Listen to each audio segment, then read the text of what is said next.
અંબિ તમે નદી તમે દેવી તમે Saraswati અપ્રશસ્તા eve સ્મસી પ્રશસ્તિમં વનસ્કૃધિ.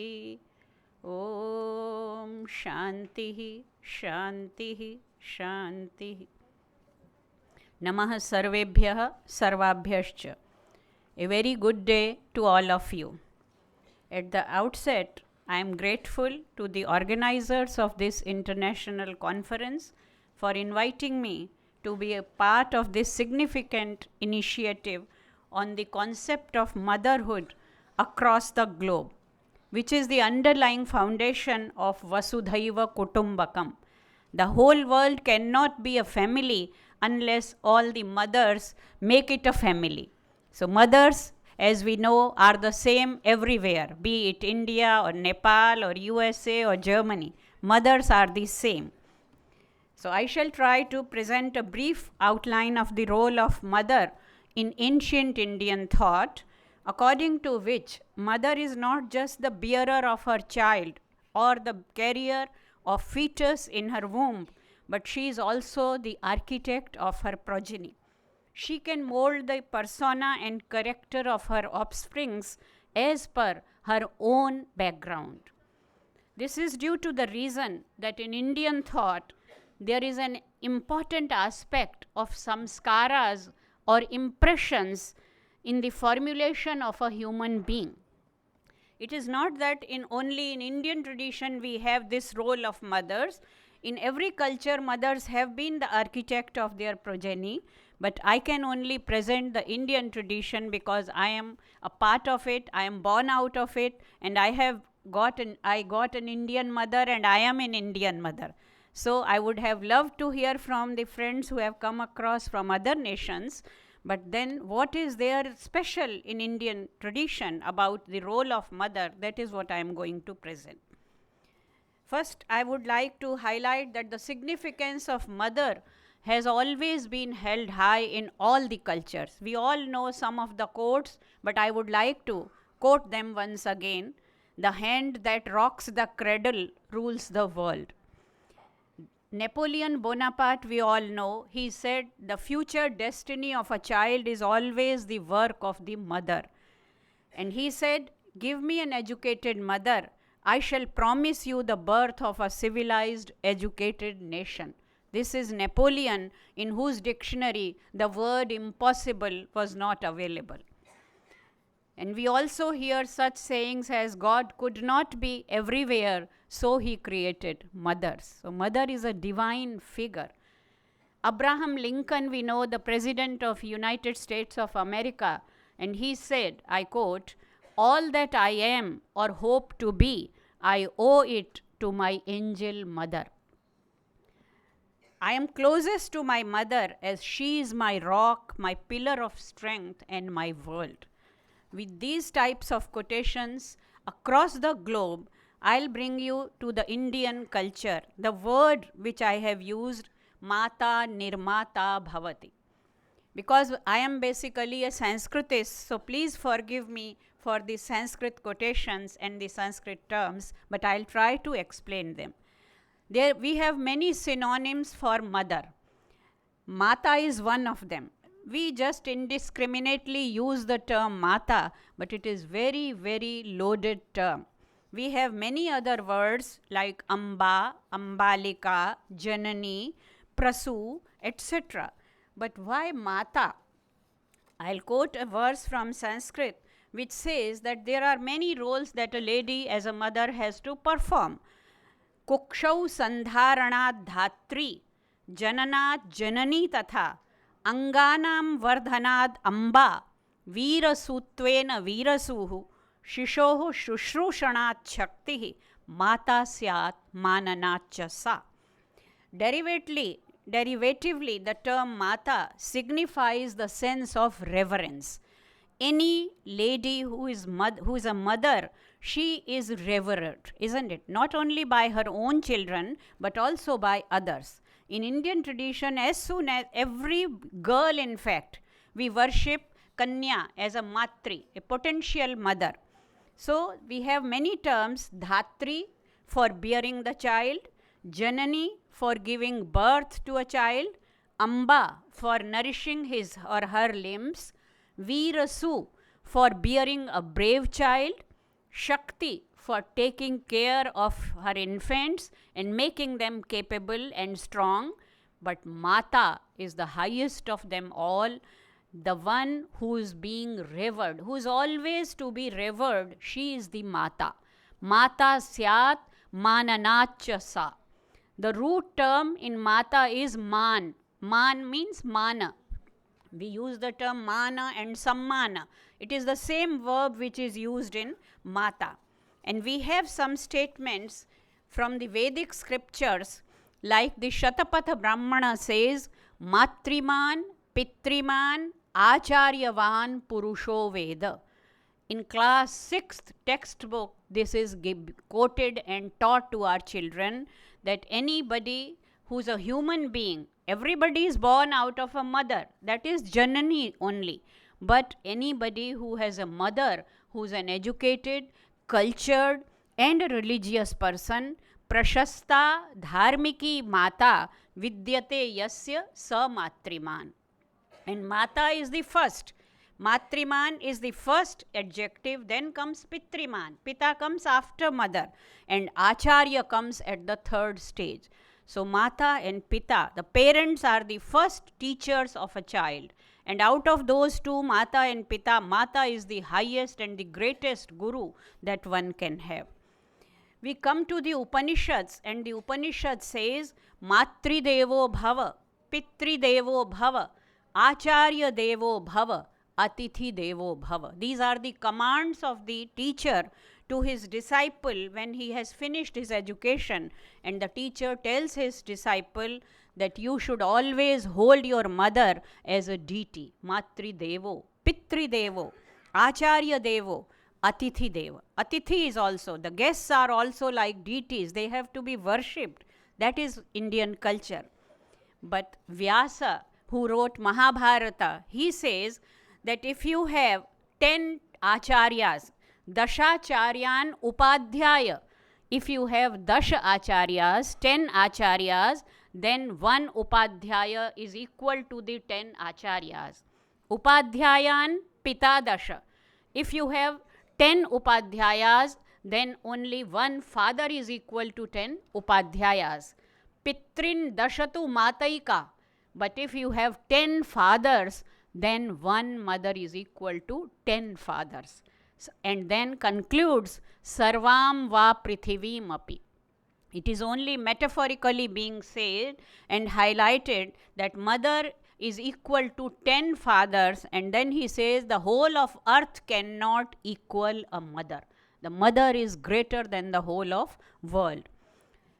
Manu says, Sahastram tu pitrin mata gauravena atirichyate, that a mother is more than 1,000 fathers.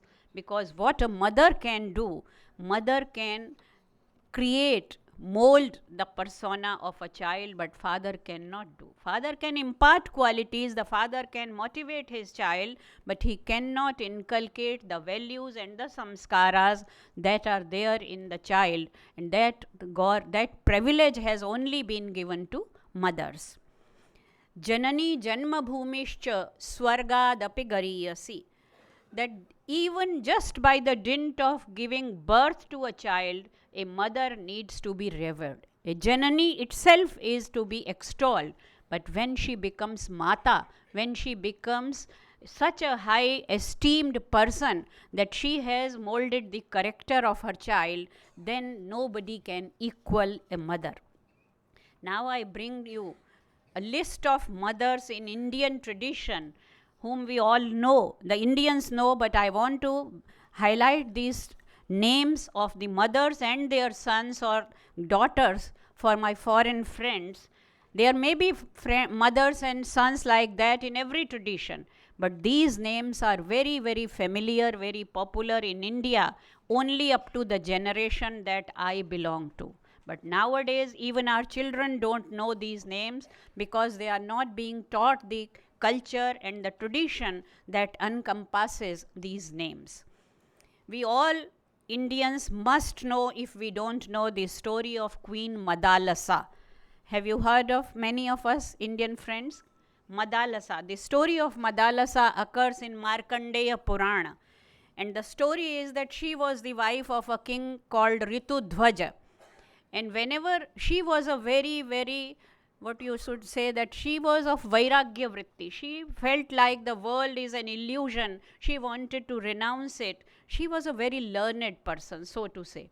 She has reached the level of knowledge that she knew this world and attachment to this world will not lead us anywhere. The highest truth of Vedanta had been realized by her. Whenever a child was born, she would teach the child in such a way that the child could become a recluse. He would renounce the kingdom and he would leave the house. He would go as a mendicant. She would say, Shuddhosi, Buddhosi, Niranjanosi, Sansara Maya Parivarjitosi. 3 sons of King Ritudhwaja, Vikranta, Subahu, and Arimardana.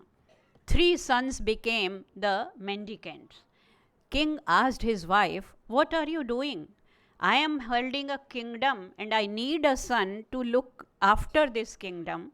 And every son you are making a sannyasi. I don't need a sannyasi. I need a Raja, a king." The answer of Madalasa is so beautiful.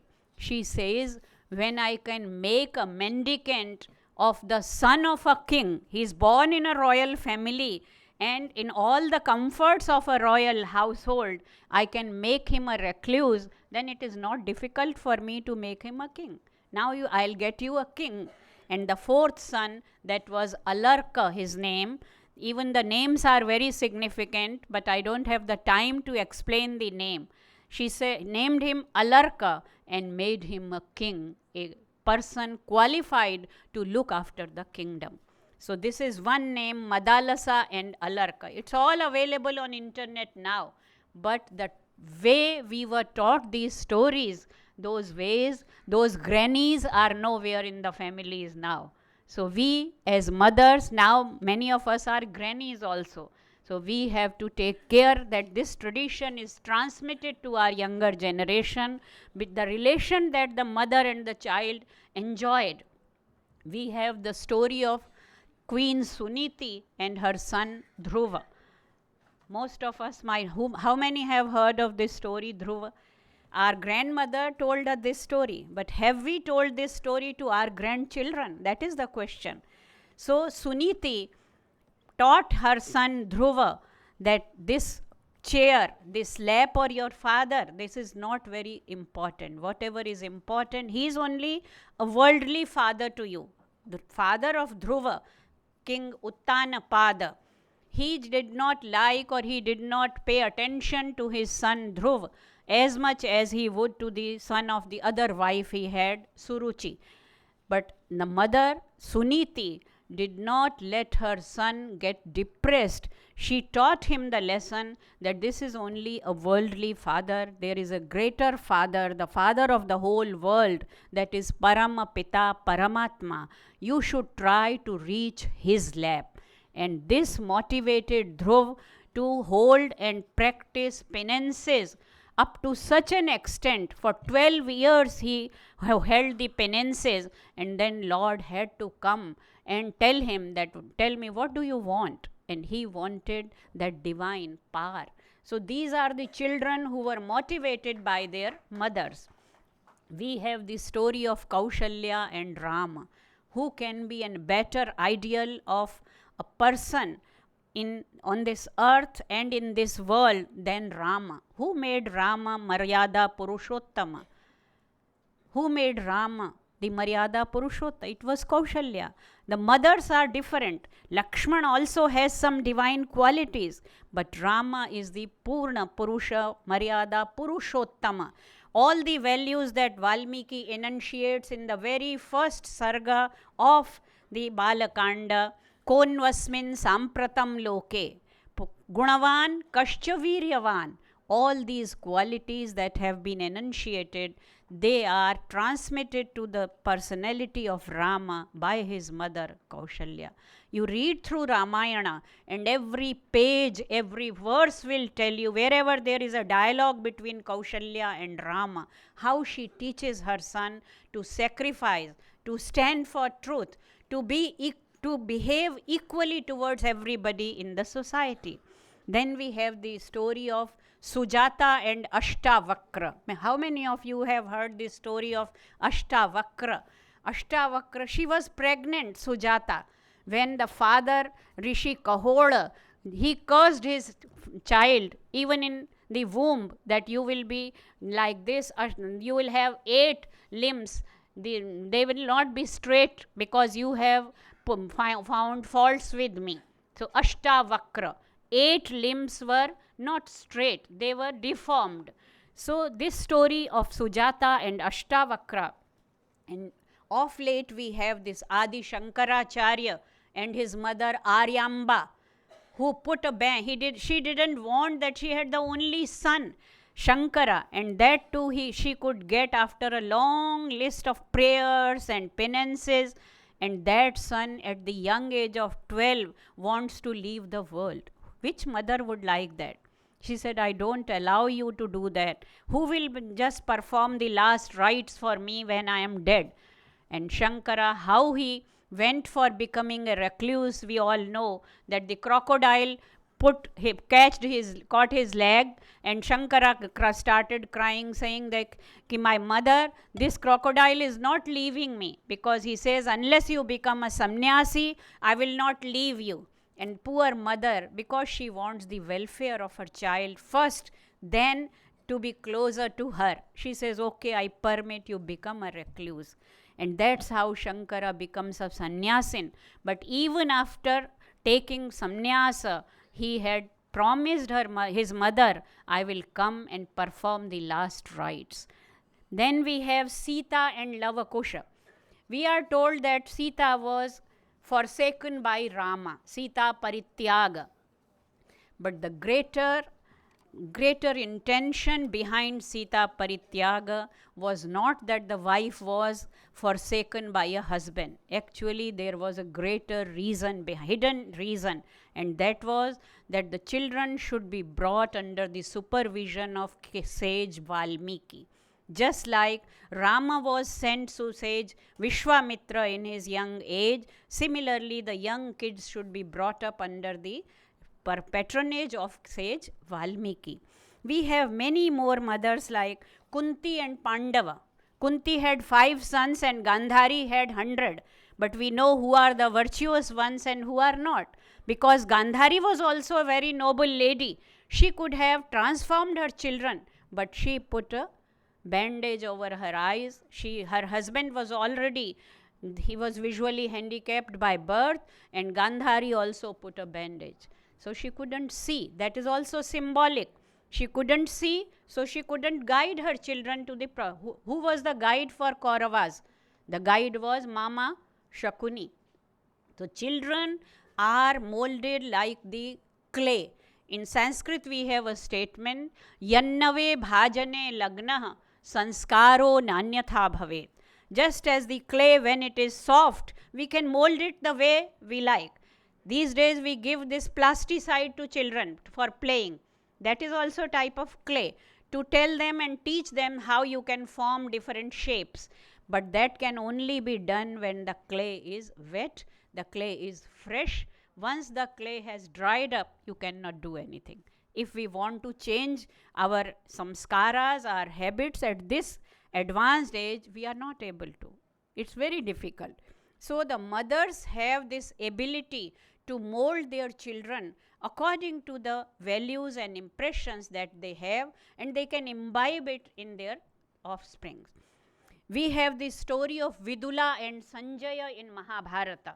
Sanjaya, he was a very cowardly person. He came back from the war, and which mother would tell him to go back and fight in the war and die for a cause? But she scolds her son and tells him that you are not my son if you are coming back from the war and you are not fighting for the cause you have been sent for.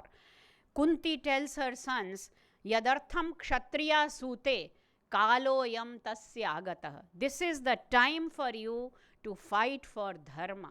Even Gandhari, although she had made herself blindfolded, but every day when Duryodhana comes to pay his regards to his mother, she would never say, Duryodhana Vijayi Bhava, go and be victorious. She never ever uttered this. Every day she would say, Yato dharmas tato jayah. You read through Mahabharata, every day she would say, Yato dharmas tato jayah. The side will be victorious in which side there is dharma. The righteousness will win. This is the strong conviction that Gandhari had, although she could not convey this as forcefully to her sons as she should have if she was the real guide of her children. We have Shivaji and his mother Jijabai. We have Mahatma Gandhi and his mother Putli Bai.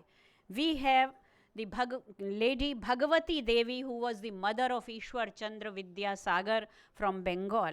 And many more stories we have of mothers in Indian tradition who have molded and who have been the architect for their children, and they have molded their children as per their own sanskaras.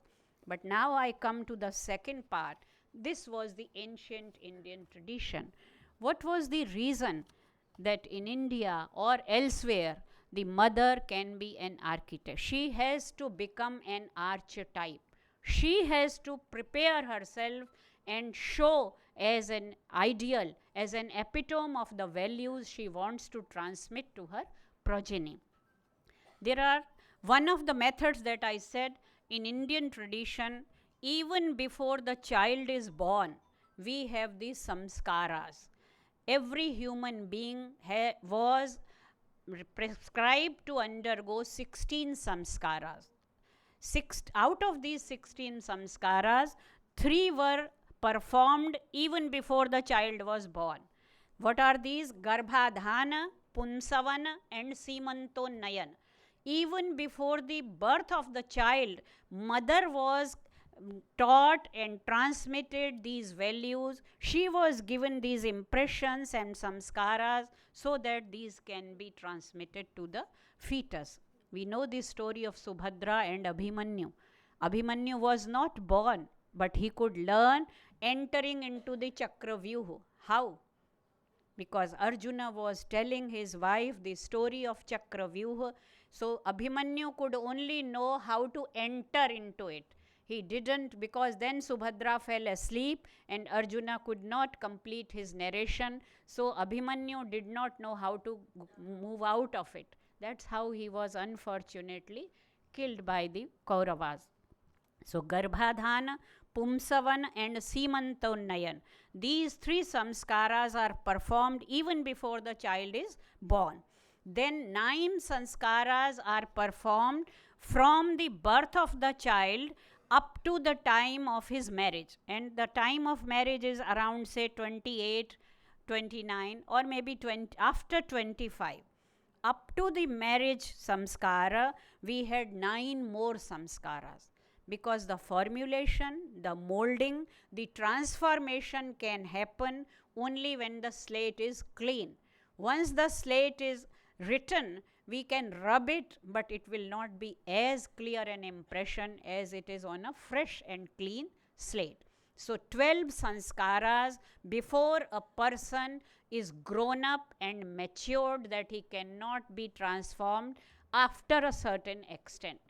12 sanskaras. After that, marriage, and after marriage there are no specific samskaras, only one, Vanaprastha, last step Sannyasa, and then Antyeshti. So there is no change. In Vanaprastha, there is no change in personality, but there is a change in your mental attitude. You leave everything that you have acquired and you go to the forest. So Vanaprastha, Sannyasa and Antyeshti. So this method of samskara is very, very powerful in Indian tradition, but unfortunately these days I don't know how many families are observing all these 16 samskaras.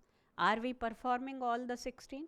3 or 4 we are, but the families which are following the tradition of scriptures, which are following the tradition of Indian ethos, they are performing. And these samskaras are a very psychological secret behind them. This is not just some religious ritual. This is a psychological secret how a person can be molded. So these are to be studied, these are to be propagated, and these are to be practiced. Then these days there is a new science and we are told that this science has evolved in the West, especially since the time of Plato, and this is known as eugenics. That is, but that eugenics is for improving the quality of a particular human race. This was used in a very, very restricted sense, that they were dividing the society and they wanted that a particular race should be genetically improved so that this society can improve, but not the whole of society, a particular race. While if you read the Chandogya Upanishad, there this eugenic theory is inherent, and this theory is much more in Brihadaranyaka Upanishad we have the traits of this eugenic theory. It is not named as eugenics, but we have the traits of Santati Vijnana. And there in Brihadaranyaka Upanishad we may find details of all the processes, how and what type of a child you want. You perform these rituals, you recite these verses, you utilize these herbs, and you will get this type of a child or a progeny. So since this Santati Vijnana, or in modern terms it is eugenics, that is only an improvisation of our samskara paddhati, which was inherent in Indian system. So we have to go back to these samskaras, not only in India, but everywhere across the world. We should follow these psychological methods to inculcate in the young minds. These days we talk of intelligence quotient. We have children, one child in UK whose IQ is very high. We are more concerned with IQ, but the EQ is totally missing. The emotional quotient between the mother and the child, that is missing. And above the emotional quotient, we also, in Indian tradition, we also talk of the spiritual quotient. The mother like Madalasa and the mothers like Rukmani, they were more worried about the spiritual quotient, because a human being is not only a physical body. A human being is a complex of the body, the physical body, the vital airs inside the body, the mental modes of a human being, then the emotional well-being of a person, and above all, the spiritual well-being for the welfare of the whole universe. So these are the values and these are the ideas that we find in Indian tradition for inculcation, for formulation, for molding of a child, and nobody else than the mother is given this privilege, because the child is in the lap of mother. Unfortunately, these days, as we know, the child loses their touch with the mother. Even the physical touch is missing, because the scientific experiments have proved that the touch of mother's body with the child is very, very important for his future emotional security. And the children today are becoming emotionally insecure, and they get depressed at the slightest disturbance in their life because they did not get the essential motherly touch. Even if the mothers could not do this, in India there were grandmothers. Even if there were dhais or the ayas, we had the ayas like the Panna Dhai, who were like a mother. I'll tell you how many ladies have been enunciated as mothers in our tradition. We have a narration of 16 types of mother. Only the one who gives birth, she is not only the mother, there are many mothers. Stanadatri, she who feeds the infant, she is also a ma. Garbhadatri, Bhakshadatri, Gurupriya, abhishta deva patni cha pituh putri cha kanyaka. That is sister. The elder sister is also like a mother. Pituh putri. Sagarbhaja ya bhagini putra patni priya prasuhu matuhu pitushcha bhagini, whom we call Masi. Masi, she is like mother. Ma jaisi Masi. Matuhu pitushcha bhagini matulani tathaiva cha jananam veda vihita matarah shodasha smritaha. 16 have been enunciated as mothers.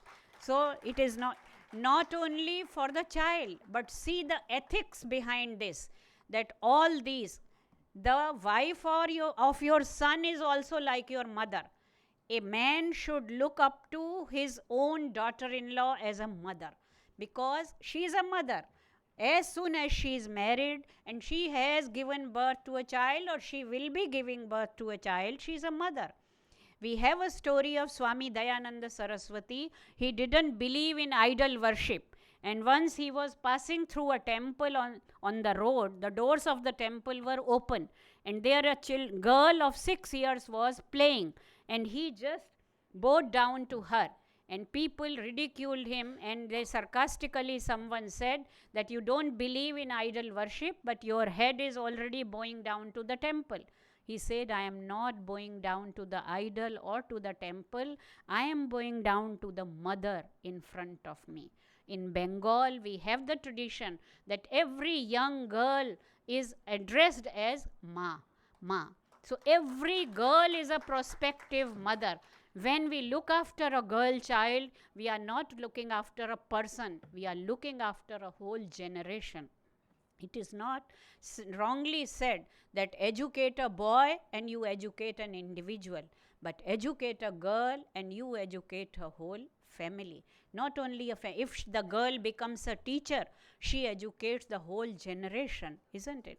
So we, all of us who are sitting here, we are very fortunate, very blessed that we have been given this privilege by nature. By divine blessings, we have been given this privilege of being mothers. So we should ennoble ourselves like in such a way that we become mothers worth emulating. We become mothers like they have been in our tradition and traditions across the world. With these words, I would stop my presentation, but I am open here for any questions that you have. Thank you.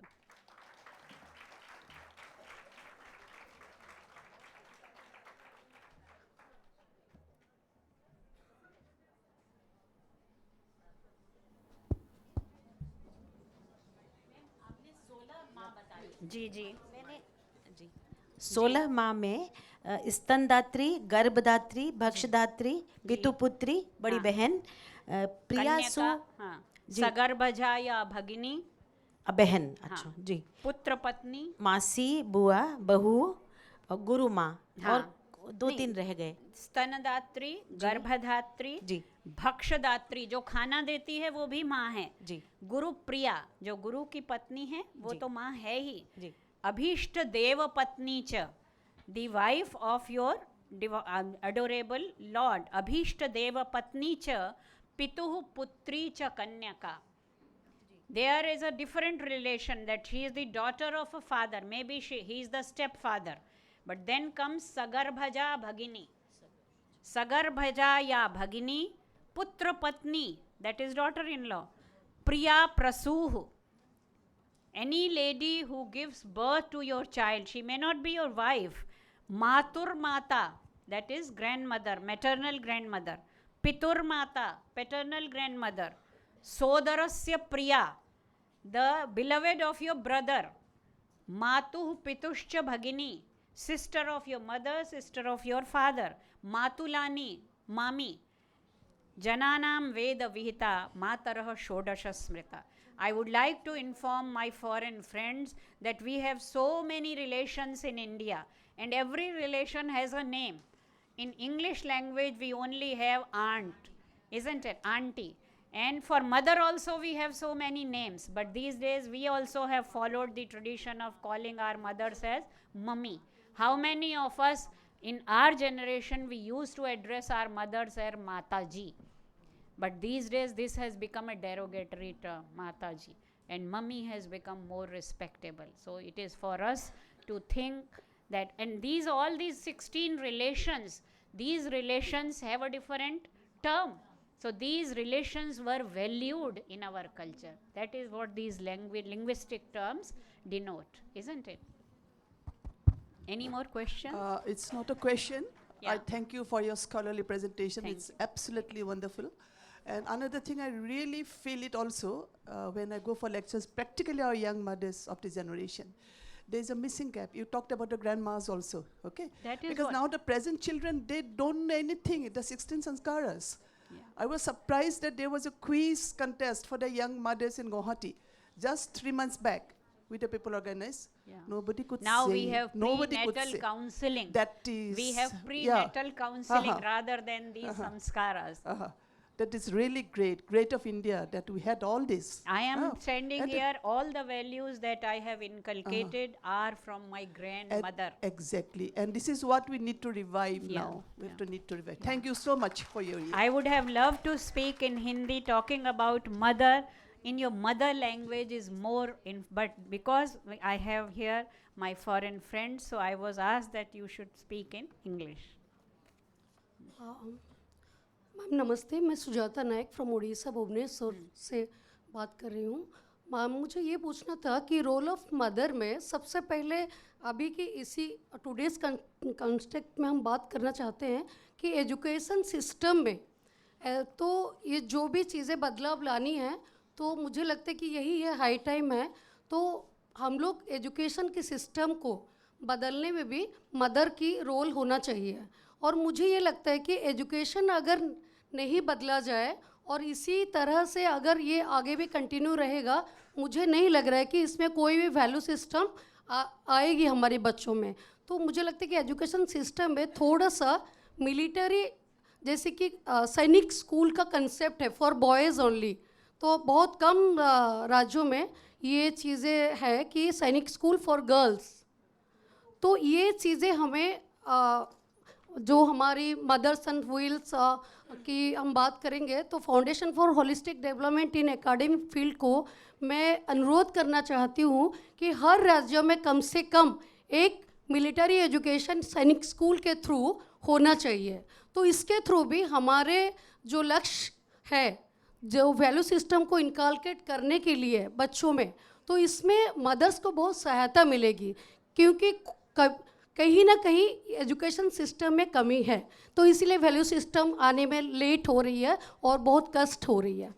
धन्यवाद। Thank you for your comment, but I would not agree. सैनिक school जरूरी है क्योंकि we have to evolve and develop the strength in our girls child, but the values that a mother can inculcate, उसमें ना तो education system ना सैनिक school, कोई आपको बाधा नहीं है। बच्चा आपकी गोद में है, वहाँ कोई आपको नहीं रोक सकता कि आप क्या मदालसा राजमहल में बैठ के जो लोरियाँ सुनाती थी, आज हम अपने बच्चों को उतना, जो हमारी माँओं ने हमें टाइम दिया, जिस तरह से उन्होंने हमें ढाला, हम जितना कर सकते हैं अपने बच्चे के साथ, अपने पोते और पोते पोतियाँ भी नहीं हैं, आसपास आपके जो बच्चे आपको मिल रहे हैं उनको बुला के आप कहानी सुनाएं, उनको आप समझाएं, but try to inculcate these values in your children.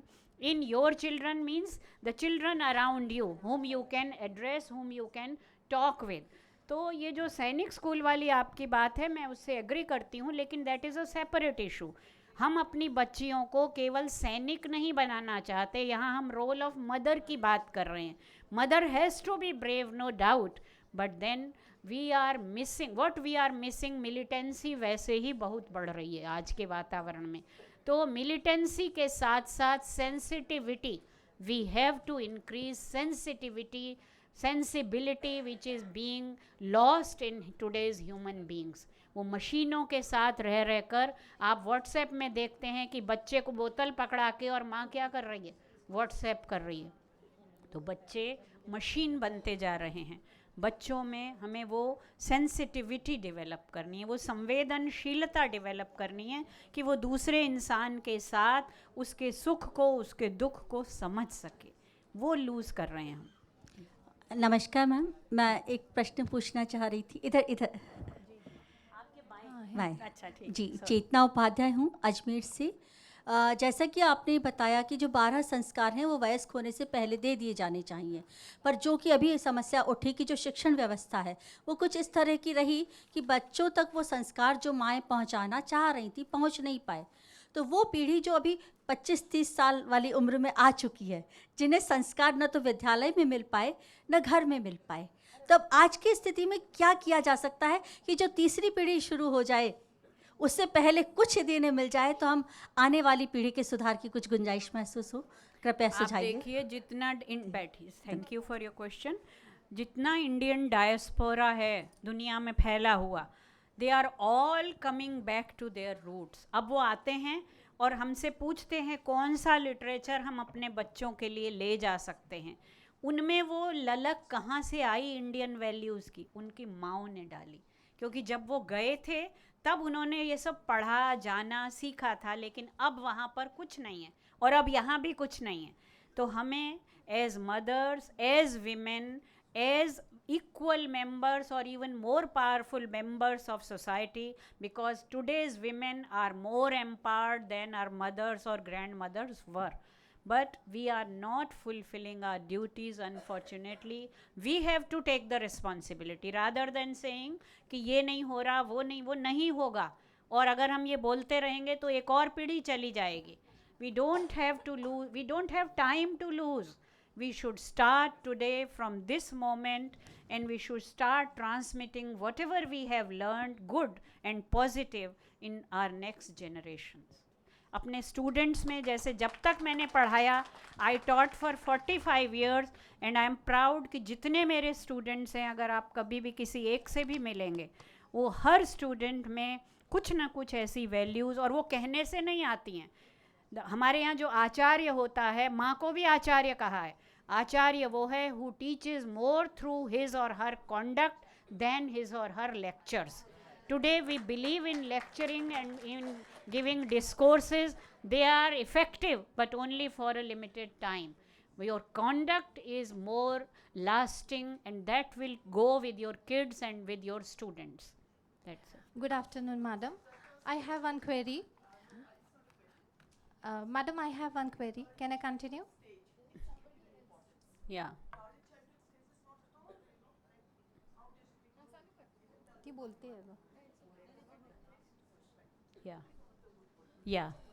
Please. Yeah, good afternoon, madam. I have one query. As you have given the description of a woman, I can say, तुम ममता की मूरत हो, तुम क्षमता की सूरत हो, तुम स्वामिनी, कामिनी, सौदामिनी हो, तुम तेजस्विनी हो, तुम तपस्विनी हो. But even if she is having so much of power, but how to balance? Because today we find that there are so many challenges before her. So how to balance all these things, how to bring our children very nicely, and how to cope up with the challenges which are there.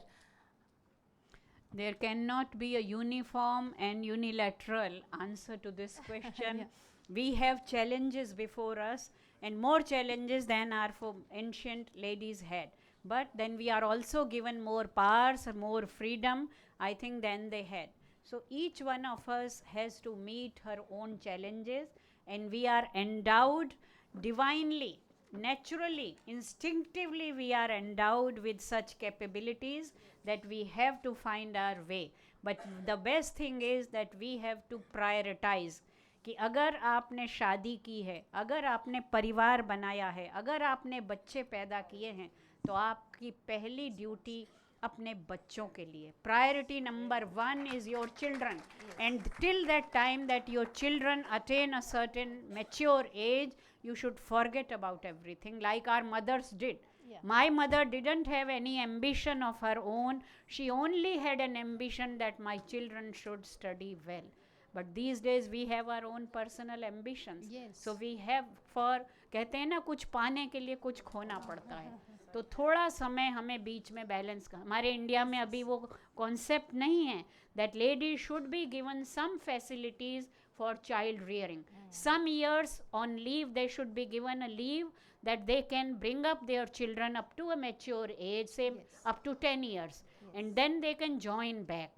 Such types of facilities we should talk of and we should demand, because we are bringing up the most important human resource of the country. Yes. Thank you. Thank you. Namaste, very much. Mataji. जी. I am here before you, and left side. जी. Yeah. And I have been a great fan of yours, and I have attended many lectures Thank you since so my. much. I have been a student at Delhi University. आगे आ जाइए, दिख नहीं रहा है light की वजह से ना. आप please introduce. I am Madhusudan Singh, and I am practicing as an advocate at Delhi High Court. Okay. And I would like your guidance and your comments on this concept of feminism, which a lot of academicians are supporting, and especially from your university. This is not a forum for that. No, not a forum, but the young mothers, how young mothers can cope with their theory which has been floated by a number of I academicians told and just media. now that no theory for young mothers. The only theory for young mothers is that raise your child, bring up your child in a very, very positive and secure laps of yours. But That's- we can see that this theory, which focuses on career and which focuses on fake feminism, has been an obstacle to the mothers, young mothers. no, that's what I am trying to transmit. That please forget about everything for a few years, or either you decide not to raise children. Fine. If you are so much career oriented, don't raise children. But if you have raised children, then they should be your first priority. That's it. Yeah, thank you very much. Hello. That was